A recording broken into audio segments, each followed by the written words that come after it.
Jumping back into the show on the third topic on today's episode around the Cowboys running back situation. The biggest news recently is that Ezekiel Elliott, one of their top running backs in recent memory, has returned to the city of Dallas after their starting running back Tony Pollard last season signed for the Tennessee Titans in free agency. They bring back Zeke on a 1-year, $3 million deal, and it's not something that initially, from what I've seen on the reactions and things like that from fans and analysts and whatnot, it's not something that will convince many fans, I'm sure, when the news was announced, but it looks to be now a different approach with Zeke and this running back room that the Cowboys are trying to take advantage of this coming season. Before any of this was really announced, Zeke had his names in the rumors, linking him to the Dallas Cowboys, and you had Jerry Jones say that he still saw Zeke as a running back one, as a starter in this league. Zeke also said after he signed with the Cowboys that he still feels like he is a running back one on any team, still as a capable starter in the NFL. I'm sure when you compare him to the Cowboys running back room right now, you have Rico Dowdle, Deuce Vaughn, and Royce Freeman. Of course, Zeke is going to be the running back one on that team. He is only 28 years old, so it's not like he's in the 30s, and bringing him back was this whole questionable decision. I'm sure it raised some eyebrows, but he still has 2 to 3 years left in him before, like most other teams, they reach this cliff almost drop point where they just drop, and really teams have a hard time looking at these running backs over 30 and paying them a significant amount of money. It usually seems that $3 to $6 million, $5 million is the range for running backs now, which is crazy how far that market has dropped since just a few years ago with Zeke as well. With his time in the Dallas Cowboys, he had that massive deal. I forget how much. I want to say it was like 5 years, $90 million or something like that, in that range for Zeke. And he was one of the first running backs to earn 15, 14, $16 million per year. And now to see where he is now, ironically back with the Dallas Cowboys, it is nuts to see. But this time around, I mentioned back in his previous time with the Cowboys and being their starter out of Ohio State and really racking up some of the most impressive seasons we've seen for a running back for the Dallas Cowboys.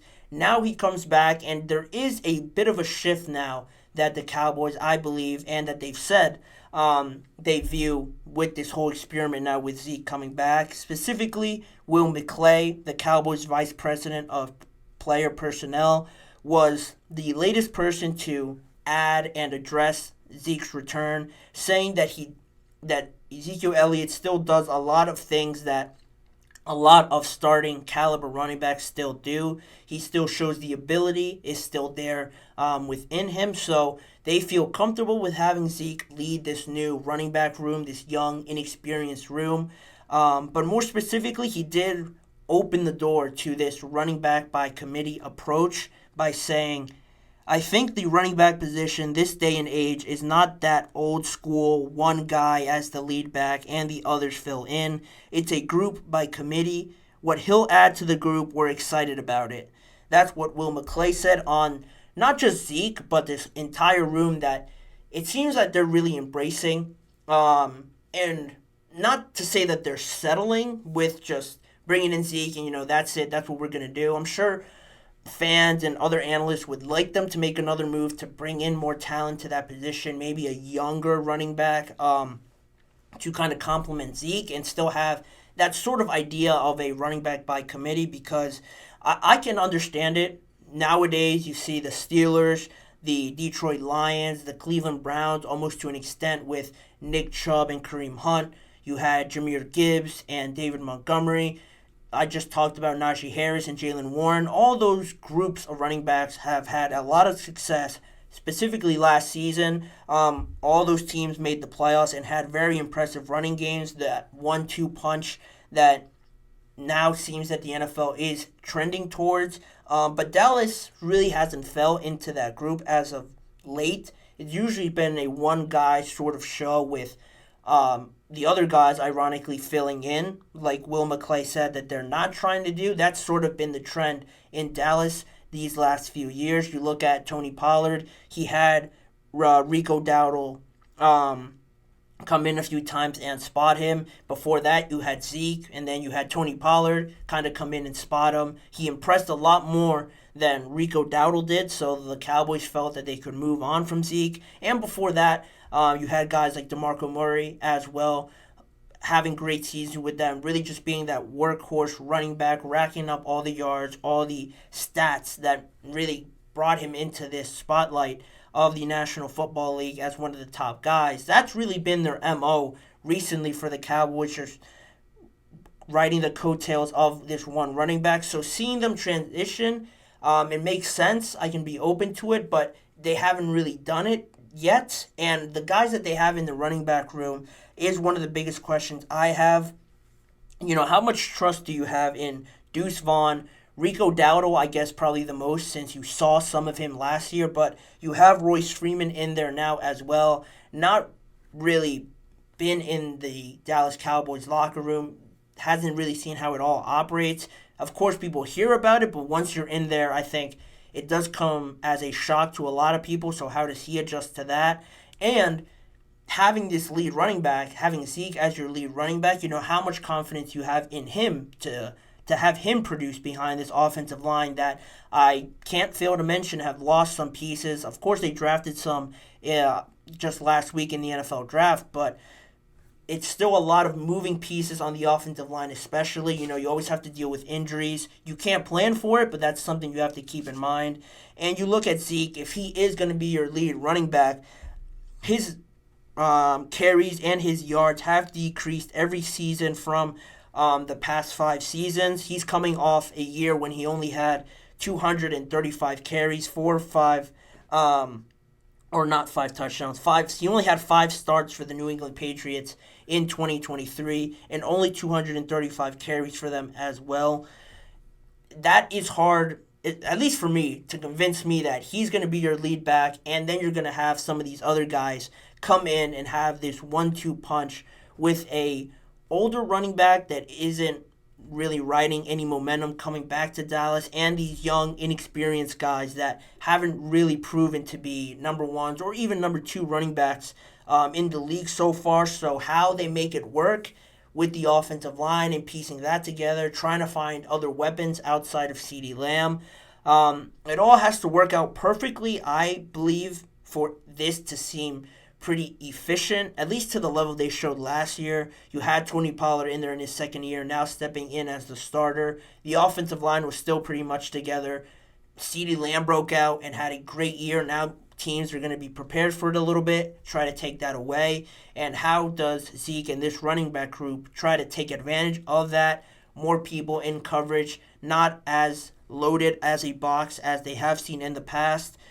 The opportunity is there for them, but I still have my doubts about it. And on this running back by committee, now that I saw the Dallas Cowboys talk about it and I mentioned other teams sort of trending in that direction, I couldn't help but think that this is almost, a new excuse, a new reason why not to pay these running backs a lot of money. It's just a thought that came into my head while I was writing down these notes, It's not something I'll get into extensively today, but just to mention it here off of this conversation we're having around the Cowboys and Zeke and this running back committee. The running back market has been very devalued recently. A lot of people just don't have trust in one running back being the guy. As much as they catch the ball out of the backfield, run 15 times, 20 times a game, pass block, and just do everything for these offenses, the trust is still not there, and it is diminishing over the last few years from guys like Todd Gurley, Zeke, ironically, and these sort of guys. Christian McCaffrey's the only one that's getting that type of number per year. I think he's at $15 to $17 million per year, if that. But I know he is the highest guy, but it is slowly diminishing because of this new approach, this new trend that is sort of starting to seep into all the NFL teams. And I just see it as a way now for these teams, these general managers, these coaches to look at running backs and think, well, we have a running back by committee. Everybody's chipping in. Why should this one guy get a lot of money, regardless of how much he's done? It doesn't seem fair that one running back should make $12, $14 million per year. That's sort of the idea that I'm projecting that these teams will say to try and avoid paying these running backs, these one guys, these Saquon Barkleys, these Derrick Henrys, these Josh Jacobs, these massive deals, because now, the hot new trendy thing is that we have a running back committee. We're not going to pay just one guy all this money because everybody chips in. This isn't just a one-man show, so he shouldn't receive a lot of money. I'm not saying the Steelers are thinking this way, but it is sort of making me relate this back to the Steelers because Najee, how much more can Najee do to connect back to that other segment, other than having 3 straight 1,000-yard seasons as a running back with an offense that hasn't been great. How much more does he have to prove to earn a contract that's worth more than $10 million per year? They didn't pick up the 5th-year option. There's some doubts there that he could be gone now.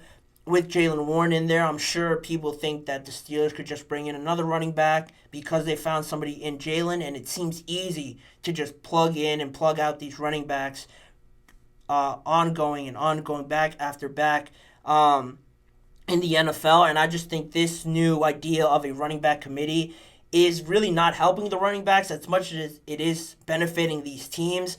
It could come as a detriment to the running backs, the one player that is very talented and trying to get a massive second contract. It could hurt them a little bit. That's just something that I thought of that could be something that could go wrong with this approach. But, the Dallas Cowboys are thinking about their team. They're trying to get this team better, and they're going all in apparently this year. So they're trying to get this team as ready as it can before this season. They believe Zeke can lead this group. I still have my doubts, but, we'll see how the Dallas Cowboys season plays out. They have a lot of big decisions to make, but this seems like one area where they seem pretty content with heading into 2024. But anyway, in saying that, we can move on to the last break of the show. And on the other side, stay tuned because we're going to be talking about one of the most famous Eagles players, Jason Kelce, just announcing his retirement, what sort of plans he intends to get into next year when he won't be playing football, but he has said there is a rumor out there that he still will be really connected to the NFL. Find out in what way after this break. You're listening to the GSMC Chip Shot Football Podcast.